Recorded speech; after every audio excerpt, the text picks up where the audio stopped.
Hey everyone, this is Burning Hero Guy Robinson here with my official review for Lee Cronin's The Mummy. This film was truly intense and terrifying. It basically surrounds a small family, notably a journalist whose daughter goes missing 8 years later without a trace in the desert.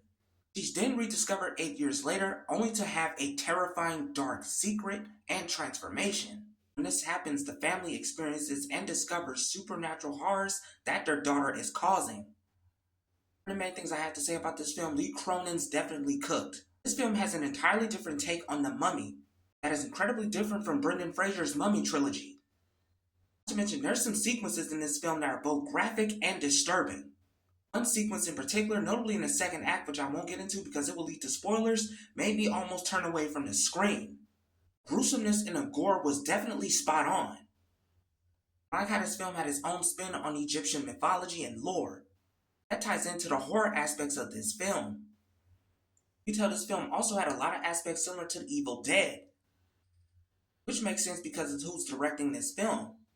And it meshed in with this film perfectly. The entire cast did such a great job, especially the lead character, Katie, who is playing the mummy.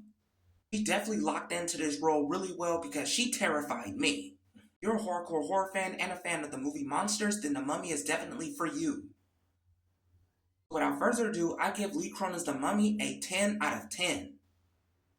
This includes my review for Lee Cronin's The Mummy, so definitely tune in for the next update as well as the next review. Peace out.